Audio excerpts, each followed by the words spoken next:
Kita sambung buku Peng set 1 soalan 14. Raja 14 menunjukkan wang saku bulanan dalam RM bagi 30 orang murid di sebuah sekolah. Jumlah murid ialah 30. Soalan A. Berdasarkan data di atas, lengkapkan jadual 14 di ruang jawapan.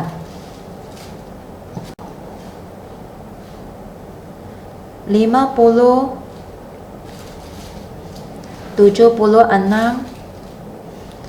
65, 73, 77, 75, 63, 70, 64,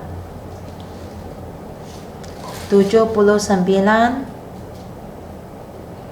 66, 53, 68, 57, 55, 61, 79, 72, 82, 84, 91, 93, 94, 78, 98, 54, 92, 52, 42, 82.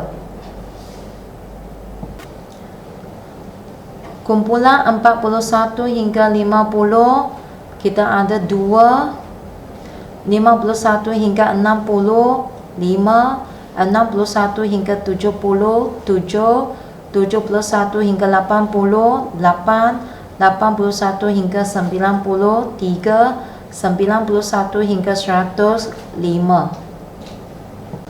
Jumlahkan 2 campur 5 campur 7 campur 8 campur 3 campur 5 dapat 30 sama dengan soalan.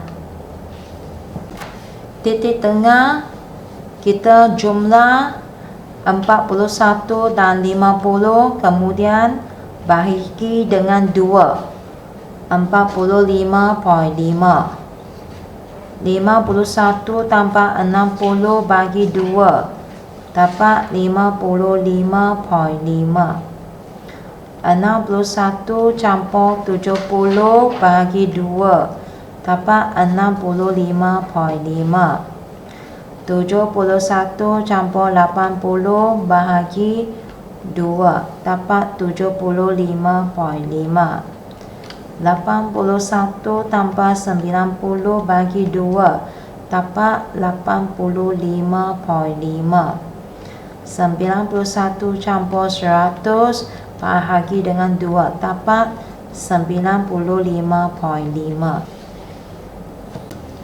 Sepadan atas, saya guna nombor yang saya highlight campur dengan 0.5. 50 campur dengan 0.5, 50.5. 60 campur dengan 0.5, 60.5. 70 campur dengan 0.5, 70.5. 80 campur dengan 0.5, 80.5. 90 campur dengan 0.5, 90.5. 100 campur dengan 0.5 dapat 100.5.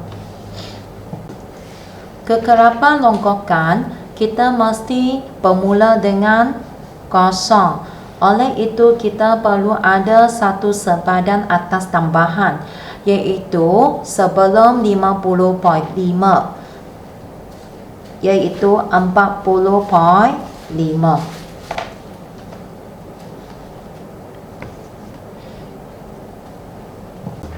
Sekarang kita jawab kekerapan longgokan. 0 campur dengan 2, kita dapat 2. 2 campur dengan 5 dapat 7. 7 campur dengan 7 dapat 14.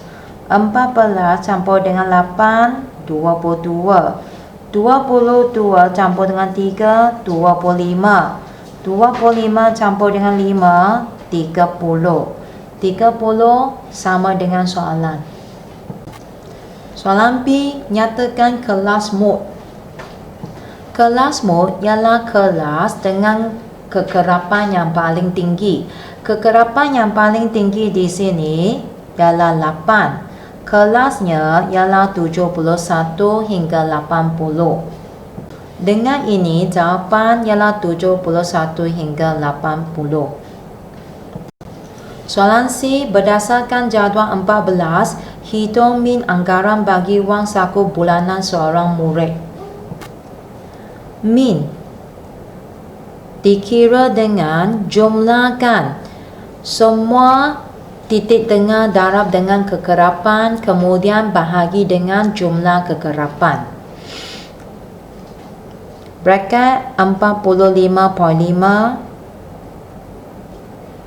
darab dengan kekerapan 2 campur titik tengah 55.5 darab dengan kekerapan 5 campur titik tengah 65.5 darab dengan kekerapan 7 campur titik tengah 75.5 darab dengan kekerapan 8 campur titik tengah 85.5 darab dengan kekerapan 3 campur titik tengah 95.5 darab dengan kekerapan 5 bracket, kemudian bahagi dengan jumlah kekerapan 30.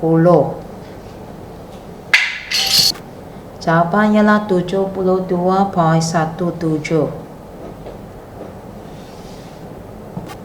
Soalan D. Dengan menggunakan skala 2 cm kepada RM10 pada paksi mengufuk, ini bermaksud pada paksi melintang setiap petak besar kita kira 10, dan 2 cm kepada 4 orang murid pada paksi menjanjak, iaitu pada paksi menegak setiap petak besar kita kira 4. Lukis satu objek bagi data tersebut. Kita lihat balik jadual. Sebenarnya sepadan atas merupakan paksi mengufuk, iaitu melintang. Kekerapan longgokan ialah paksi mencangcang, iaitu menegak. Saya lukis paksi mencangcang, melintang. Jangan terlupa tulis anak panah. Kemudian label dengan sepadan atas. Kita mengetahui pada paksi mengufuk setiap petak besar kita kira 10. Kita tengok sepadan atas 40.5 dengan 50.5 memang bezanya sebanyak 10. Bermula dengan 40.5 tanda, kemudian satu petak besar kira 10 tanda 50.5 tanda 60.5 tanda 70.5 tanda 80.5 tanda 90.5 tanda 100.5. Oleh sebab kita tidak bermula dengan kosong, kita bermula dengan 40.5, kita perlu lukis zigzag. Kemudian lukis paksi mencangcang menegak.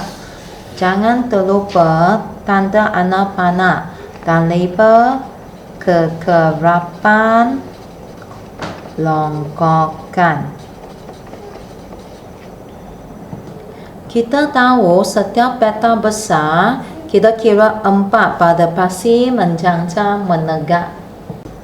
Satu petak besar tanda 4, tanda 8, tanda 12, tanda 16, tanda 20, tanda 24, tanda 26, tanda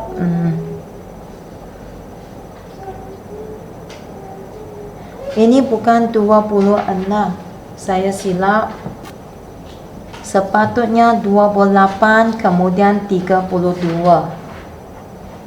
Kemudian kita plot titik.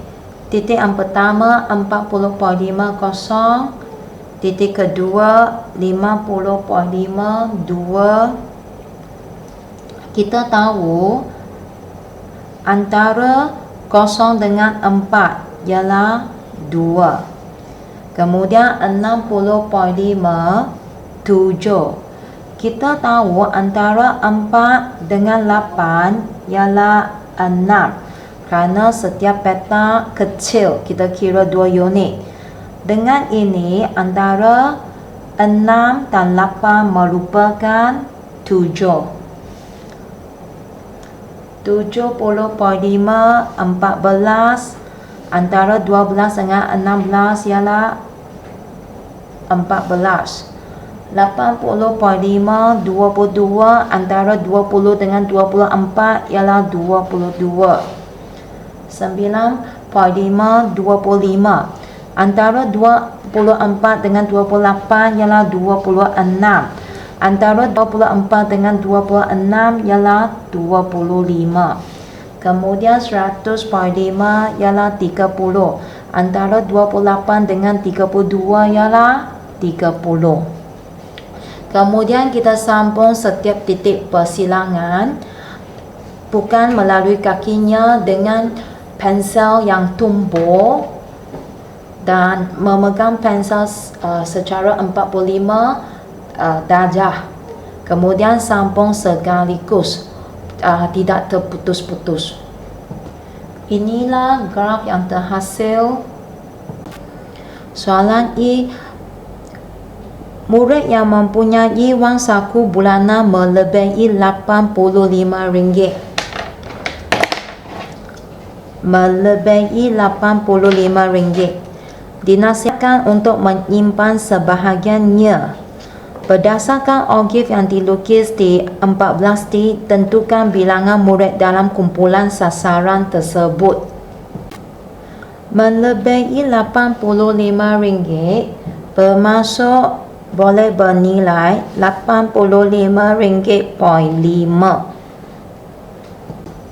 Tengok pasir melintang ataupun pasir mengufuk ataupun sepadan atas. Kita tahu setiap garis ini adalah bernilai 1 unit. Tadi saya sudah kata melebihi RM85 boleh 85.5. Kita kira dari sini 80.5, 81.5, 82.5, 83.5, 84.5, 85.5 adalah terletak di sini. Kemudian kita buat garis putus sehingga boleh sentuh graf.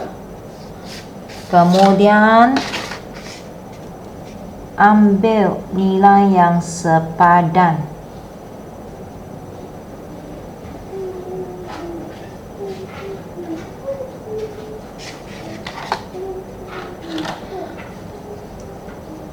Kita mendapati nilai di sini lebih kurang 23.7.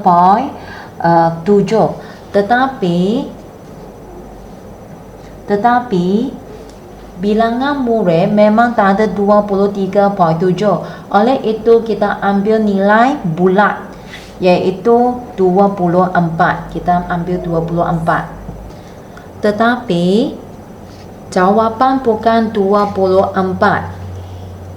Ini disebabkan soalan kata melebihi. Kalau melebihi, kita perlu lihat bahagian tersebut. Bahagian tersebut kita perlu guna jumlah 32 tolak 24. Saya silap. Jumlah bukan 32. Jumlah kita hanya ada 30 sahaja. 30 tolak 24 sama dengan 6.